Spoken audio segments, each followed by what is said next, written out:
Abbiamo ricevuto un telegramma di partecipazione dal Presidente del Consiglio regionale della Sardegna, onorevole Fiso Serventi, ringraziando per il gradito invito. Sono spiacenti di non poter intervenire a causa di concomitanti impegni.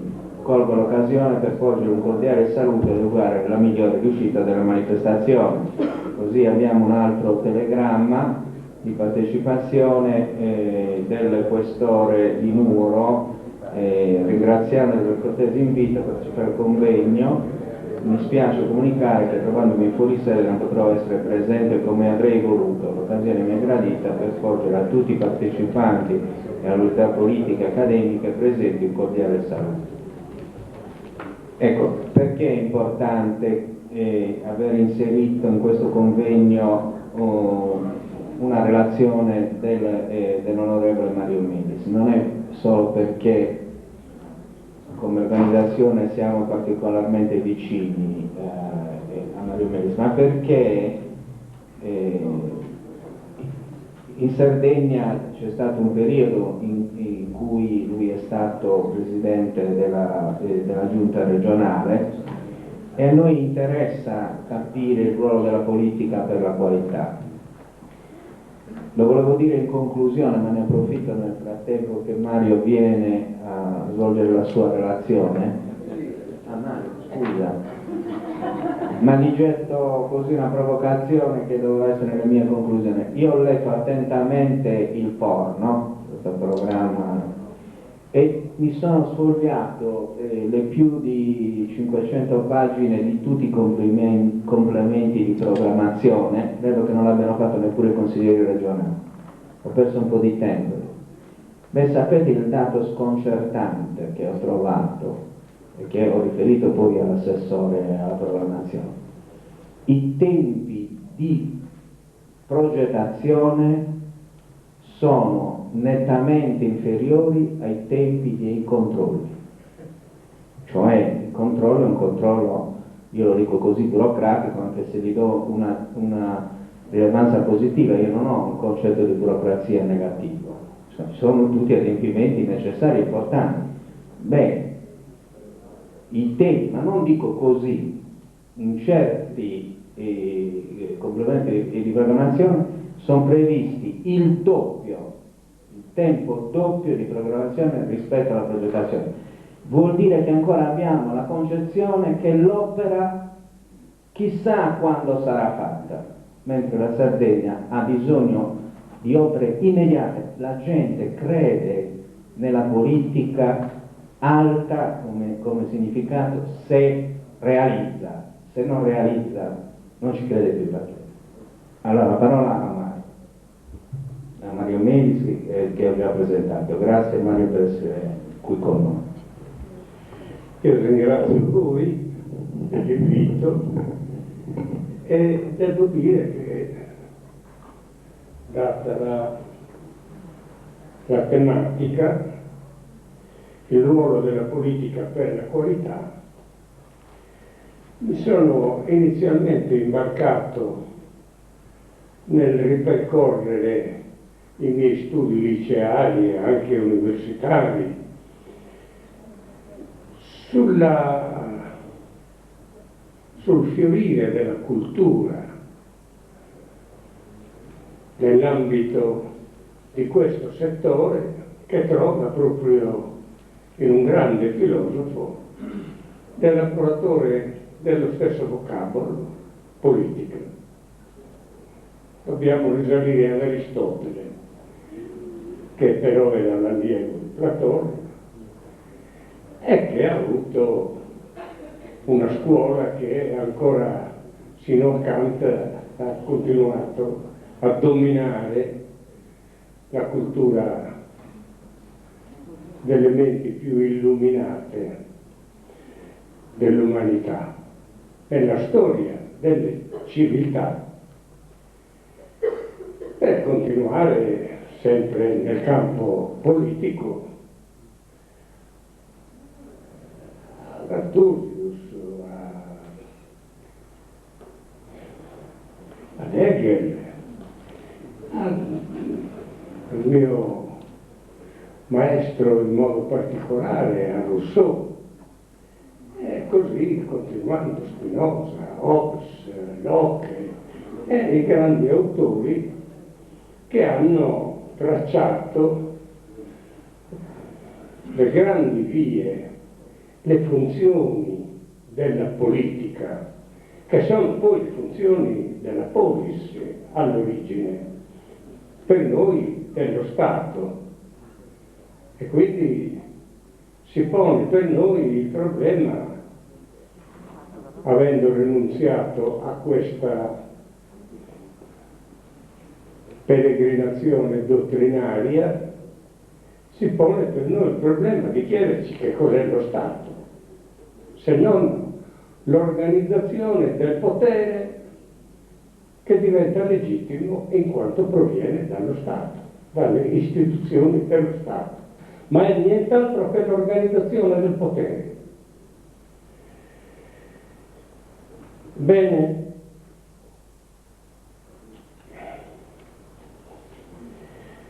gli stati è chiaro che ne possiamo avere diversi, forme di statualità diverse, forme di organizzazione del potere dello Stato diverse,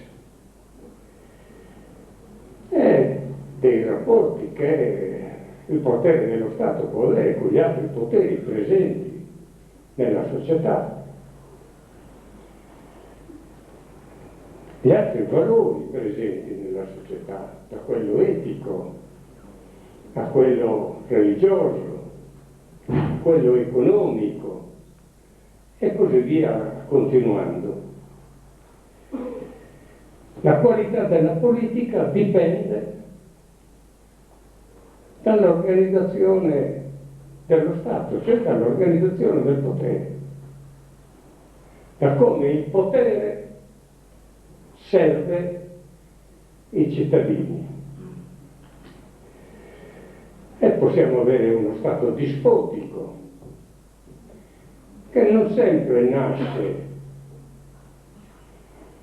in termini torbidi e violenti, spesso nasce per necessità, per una convulsione, un marasma sociale che il potere dello Stato non riesce a controllare, rischiando la fine stessa dello Stato.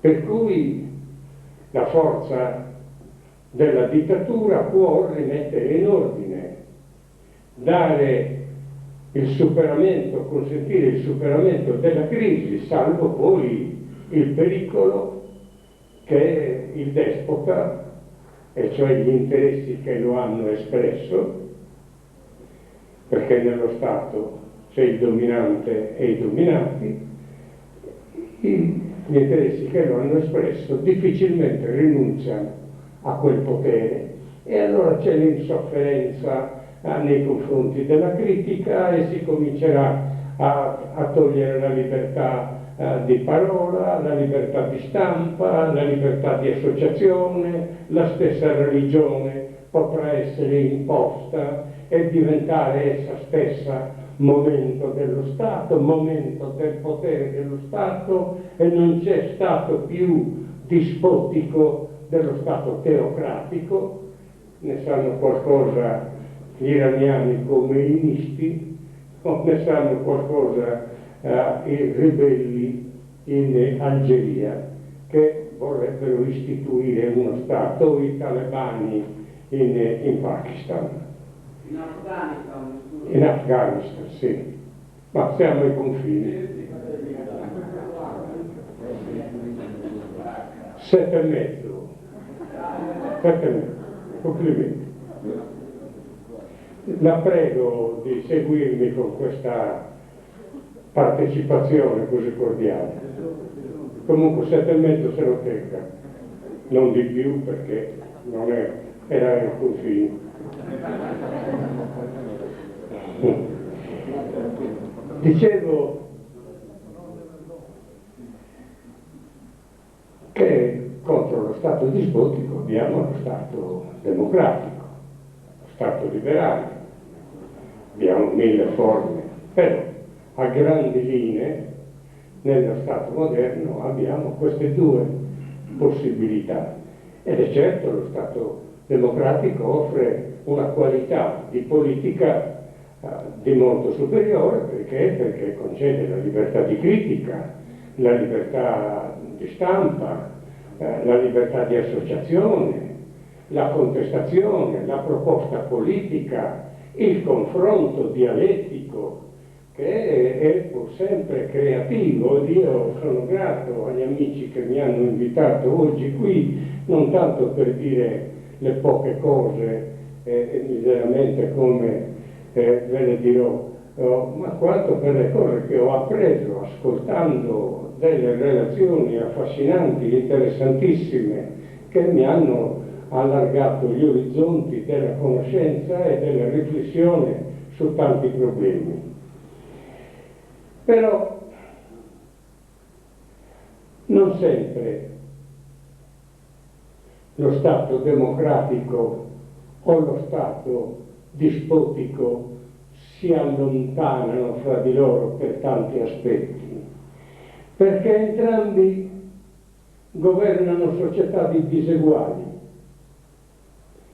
diseguaglianze che possono interessare non solo gli aspetti economici, sociali, ma anche gli aspetti culturali, gli aspetti di esperienze storiche, di tradizioni, di cultura, di lingua, di etnia,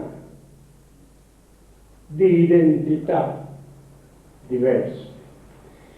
E chi ha il governo, sia esso democratico o dispotico, non è che abbia verso le minoranze presenti nello Stato il rispetto sostanziale, formale magari, nello Stato democratico, senz'altro, ma sostanziale ben lontano.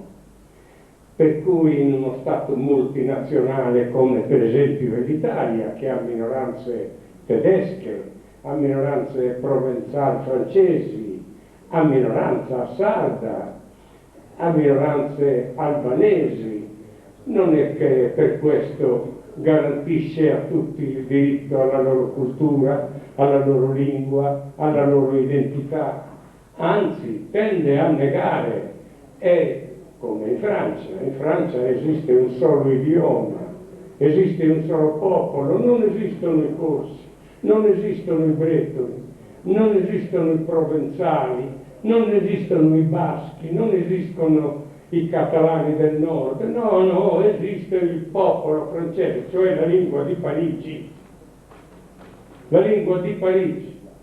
adottata come lingua del popolo francese, ed esiste un solo popolo, il popolo francese, e noi sappiamo quanto questo non sia vero, quanto questo sia clamorosamente falso. Sì, anche lo Stato democratico gestisce una società di diseguali e una diseguaglianza che non riguarda soltanto lo sviluppo economico.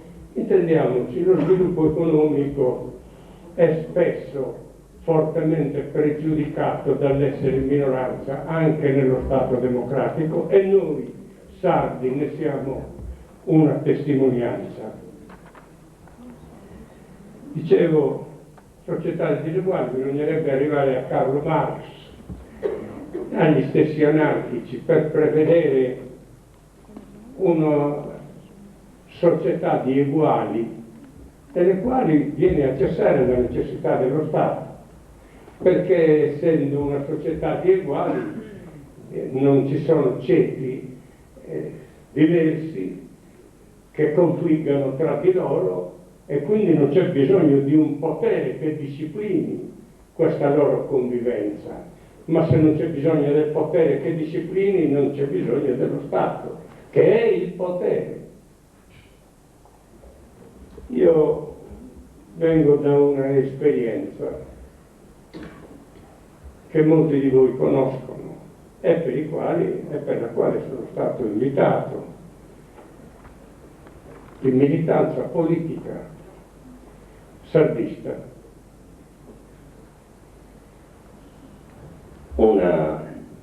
Esperienza che non nasce certo con me, nasce nei decenni precedenti, intorno agli anni '20, formalmente, sostanzialmente anche tutte le premesse culturali e sociali già nel fermento del precedente la guerra del 15-18, grosse personalità come Attilio De Fenu e il socialismo sindacalista poneva già questi problemi.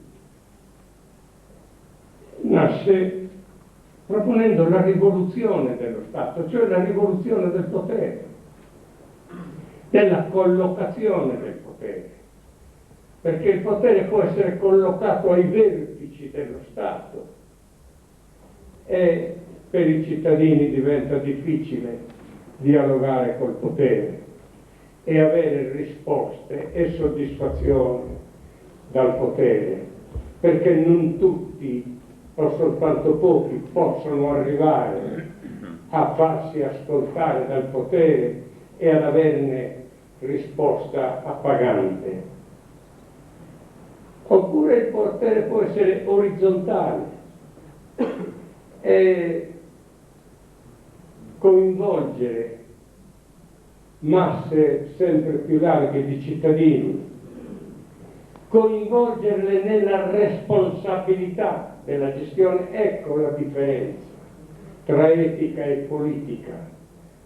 L'etica impone un precetto che riguarda il comportamento, a prescindere dal risultato. La politica impone il successo. Tu in politica devi dare risposte al cittadino, gli devi dare le soluzioni, le bellissime cose che ho ascoltato stamattina sull'organizzazione, sul come si deve giungere a questi risultati, sono veramente di grande significato illuminante nella formazione stessa del politico, che deve fare sintesi di tutti questi valori che voi avete illustrato. Sì, un potere orizzontale che si caratterizza per la responsabilità,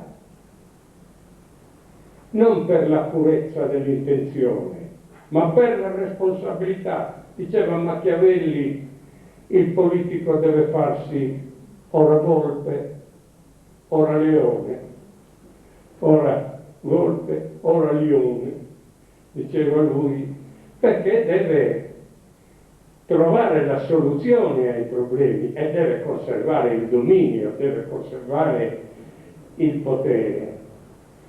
Bene, i saldisti negli anni '20 hanno concepito la rivoluzione del potere, la rifondazione dello Stato, non la riforma dello Stato, la rifondazione, perché andava fondato sulle basi popolari, sulla sovranità popolare, di cui si parla a chiacchiere ma si evita nella sostanza.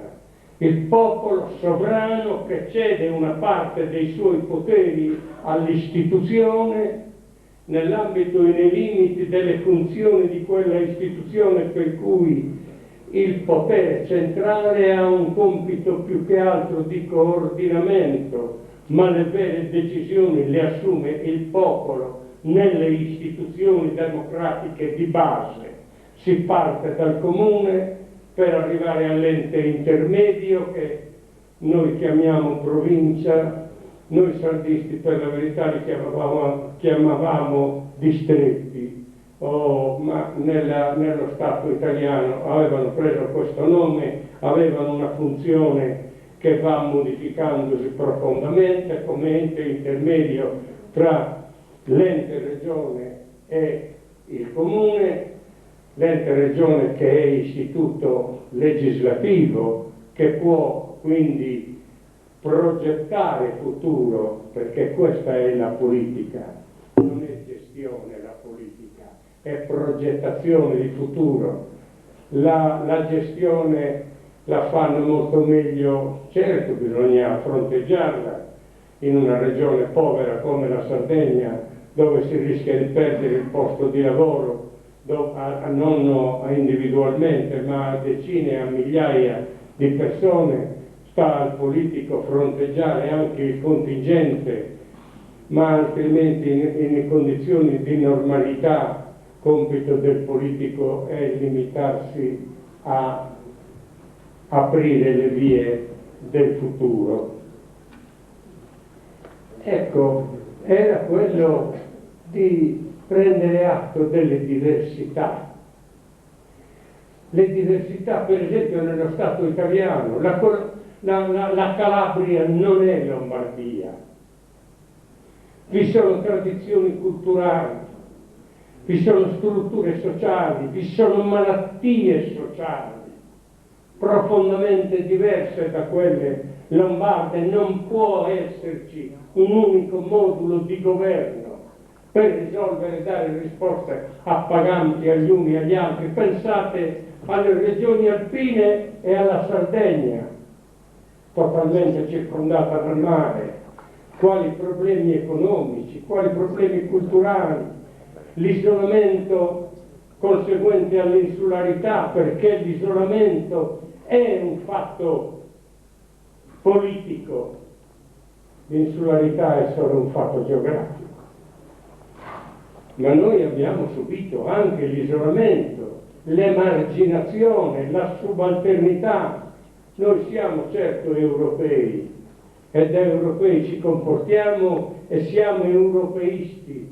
Pensate, i sardisti nel 1922 concludevano il loro congresso di Oristano dicendo: abbiamo concepito il regionalismo come forma di internazionalismo, pensando agli Stati Uniti d'Europa, cioè in Sardegna, mentre l'Europa precipitava nel tunnel oscuro, oppressivo delle dittature, in Italia il fascismo, in Germania l'hitlerismo, in Spagna il franchismo, in Portogallo il salazzarismo e così via, continuando. In Sardegna si parlava invece di internazionalismo, abbattere le barriere, le frontiere presidiate dagli eserciti, perché riprecipiteremo nel macello dal quale siamo appena usciti. Dobbiamo fare dell'Europa una patria comune a tutti i cittadini d'Europa, assicurare un'era di pace, un'era di serenità, di collaborazione, di solidarietà. Questo messaggio partiva dalla Sardegna negli anni '20, mentre si affermava Hitler, si affermava Mussolini, si affermava Salazar, si affermava la violenza dei nazionalismi più chiusi, beceri ed opachi, aggressivi, perché le leggi dell'economia, le catene di montaggio realizzavano produzioni industriali eccedenti le capacità di assorbimento dei singoli mercati interni. Bisognava conquistare mercati esterni, o con la competizione o con la violenza delle armi, e si sono fatte le guerre per soddisfare esigenze di prevaricazione economica. Sono stati portati a morte a milioni, a decine di milioni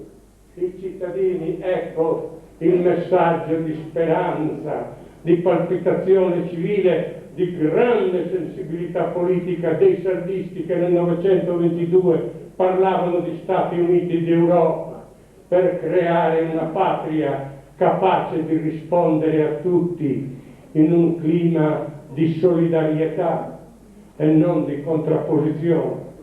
Ecco perché ho cercato di trasfondere nella mia esperienza politica, nella mia responsabilità di politico, questi concetti e questa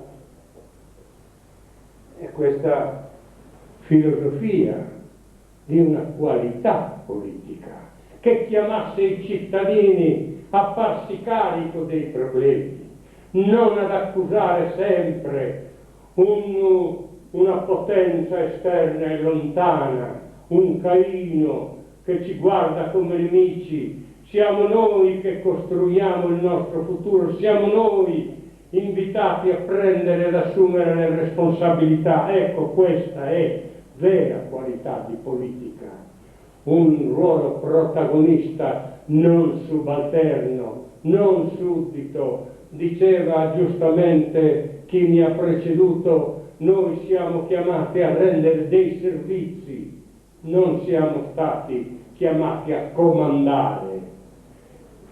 Il potere è solo uno strumento della politica e noi questo strumento lo dovevamo usare. In questo senso ho fatto una bella esperienza in questi giorni, invitato da uno degli amici a scorrere quest'opera ultima di Bottazzi, Eppur si muove, ad essere veramente affascinato dalla onestà intellettuale, come è stato scritto, come è stato proposto, ripercorrere i primi passi delle giunte regionali, delle prime regionali che venivano attaccate in modo violentissimo dalle opposizioni di allora e che hanno sfidato, che erano di sinistra, quelle giunte hanno sfidato i più grandi potentati economici italiani, hanno sfidato la Edison, che era il più grande potere finanziario esistente in Italia, perché aveva il monopolio della produzione e distribuzione dell'energia elettrica, cioè comandava lo sviluppo. 170 paesi in Sardegna non avevano energia elettrica allora, perché non conveniva fornirgliela, non conveniva portargliela, perché non rendeva alla società elettrica sarda di proprietà della Edison portare l'energia elettrica lì. Ed ecco la politica dell'autonomia, creata la centrale di Portovesme, creata la supercentrale di Carbonia. Si è passati da 400 milioni di kilowattora all'anno a 4 miliardi e 400 milioni. Abbiamo dovuto esportare energia attraverso un elettrodotto Sardegna-Corsica-Toscana. Abbiamo dovuto per anni esportare energia, ma pian piano l'energia è diventata sangue vivo che scorreva nelle vene di Sardegna e dell'economia sarda. Oggi la dobbiamo importare, oggi si pone il problema dell'insufficienza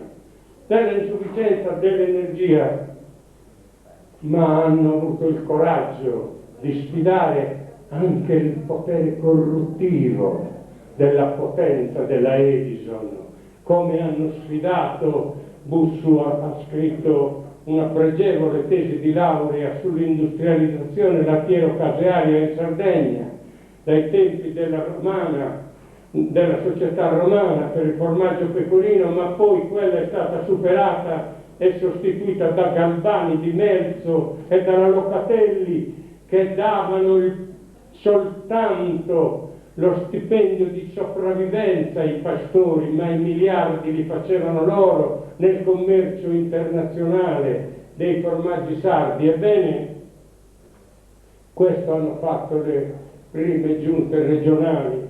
Noi ci siamo, e se il piano di rinascita non ha avuto conquista di quelle prime giunte regionali i risultati che poteva avere, certo in gran parte è colpa nostra, ma anche per il fatto che le burocrazie romane, i governi romani hanno preteso di considerare il piano di rinascita e le risorse del piano di rinascita sostitutive degli stanziamenti ordinari.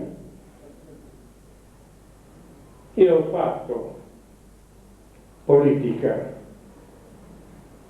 avendo sempre presente la base etica, che per me, a prescindere da ogni considerazione spregiudicata, la base etica resta la base fondamentale di ogni legge. Una legge che non abbia base etica non ha consenso.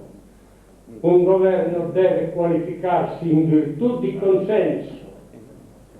Certo, per la resa dei servizi, ma per la politica in genere, per il governo in genere, è il consenso la base di tutto, ma per fare politica e per assumere responsabilità politiche a livello dirigenziale, ma a livello intermedio e a livello popolare, occorre cultura, conoscenza.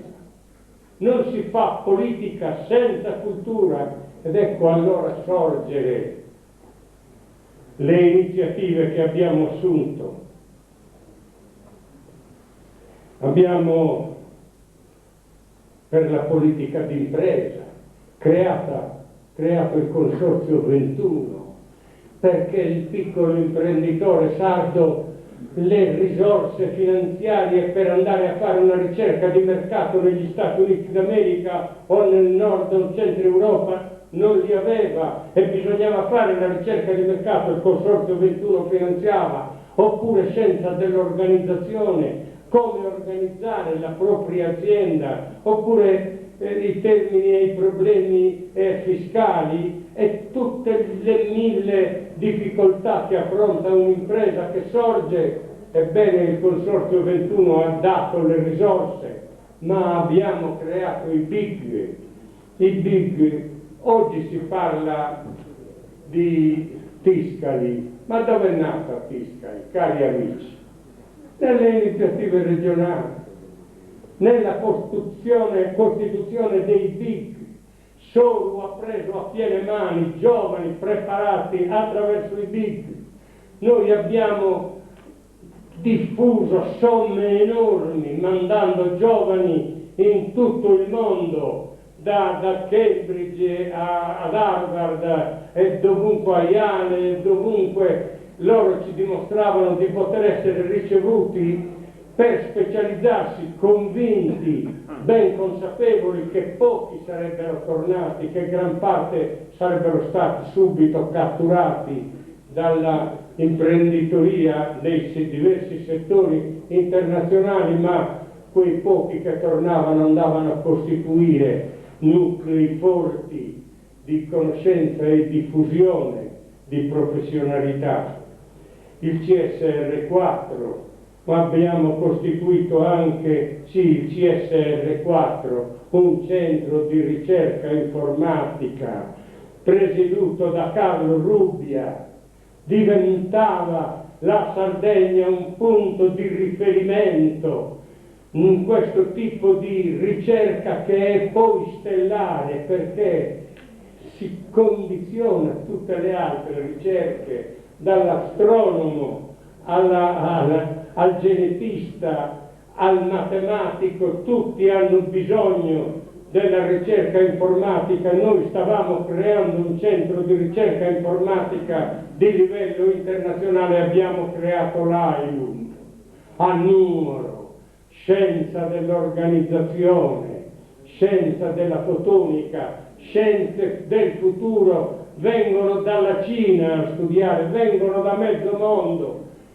A Nuoro è diventata un corpo estraneo, non è conosciuta, non è utilizzata. Guardate, noi abbiamo molti problemi. Io avrei voluto discutere con il professor Bottazzi, che purtroppo ha dovuto andare via date le sue condizioni di salute, perché dandogli atto dell'onestà intellettuale con la quale ha trattato certi problemi, ha però ignorato altri. Noi viviamo in un'isola, noi non possiamo fare concorrenza a Milano, concorrenza a Düsseldorf, dobbiamo utilizzare le risorse che abbiamo. E queste risorse nel villaggio globale, dove tutto è possibile accedere in qualunque momento, sapere attimo per attimo quello che avviene nel mondo e conformare i nostri comportamenti alle diverse evoluzioni che si vanno realizzando di momento in momento nelle situazioni più diverse, ma viviamo in mezzo al mare. e non abbiamo economia marittima. Siamo una regione in mezzo al mare, non abbiamo economia marittima, dipendiamo totalmente da decisioni esterne su come collegarci col resto del mondo. Noi possiamo governare i cespugli, le pietraie della nostra terra e non governiamo il mare, cioè non governiamo i nostri rapporti. Dobbiamo spostarci così come ci trasportano le società di navigazione che decidono: questa linea mi conviene, faccio questa linea, quest'altra linea non mi conviene, non la faccio. E noi che siamo più vicini fisicamente all'Africa di quanto non lo siamo da Olbia a Roma, e cioè con l'Europa, con l'Italia, noi siamo soltanto una regione periferica d'Europa, una regione periferica d'Italia. Siamo il centro del Mediterraneo, siamo al centro del Mediterraneo che ha dato luce di civiltà al mondo, e in questa centralità, e di questa centralità dove si era cominciata veramente una grande civiltà, è venuta poi la subalternità. È da 2500 anni che siamo subalterni, che non abbiamo libertà, che dobbiamo dipendere da decisioni altrui, e ancora adesso ci muoviamo in questo quadro, sia pure in forme attenuate e in forme diverse. Noi dobbiamo utilizzare, perché tutti i popoli utilizzano la loro posizione geografica, la Svizzera nella centralità, come punto di incontro e passaggio. Hanno inventato loro gli alberghi che chiamavano ancore. I primi alberghi in Svizzera, e ho concluso, le chiamavano ancore. Noi abbiamo la centralità mediterranea, siamo al centro degli incontri, al centro delle... No, ho finito.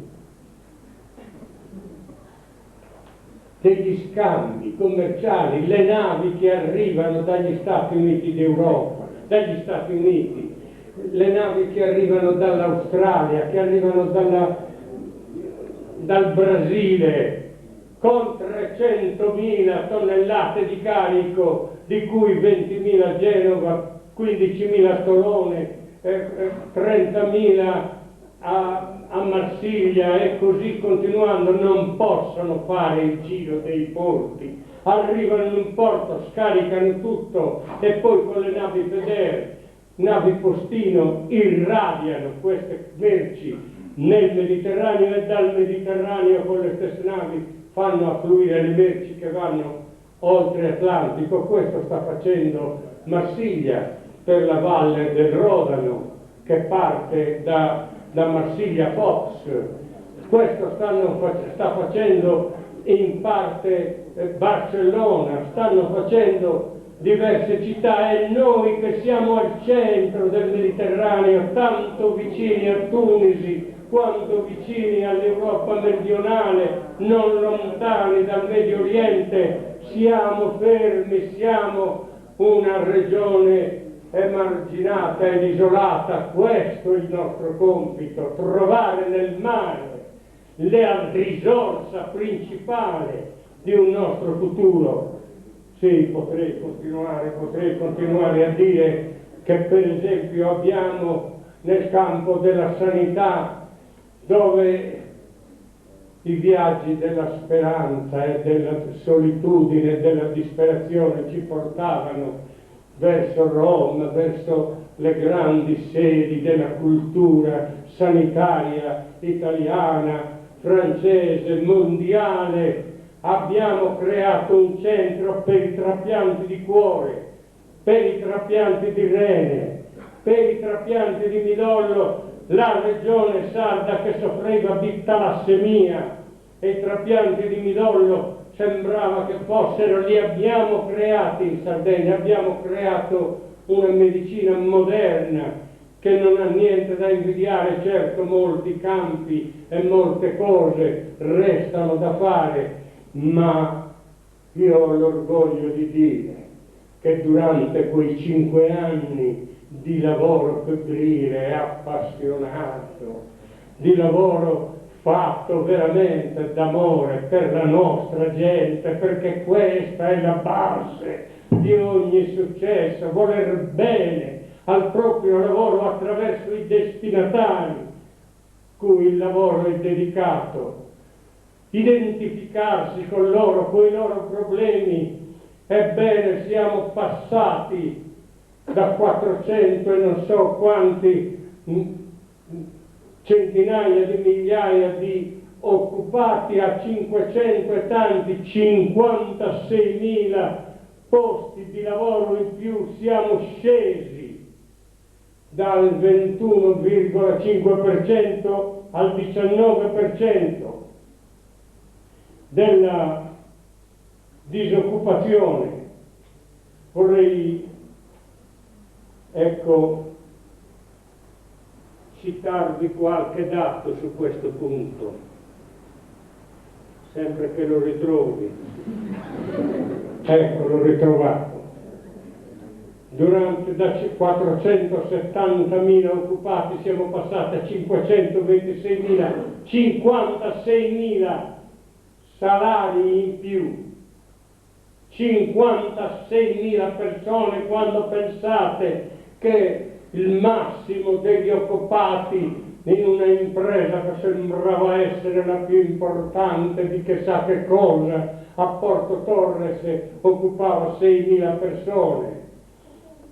Porto Torres, Leni, Rovelli,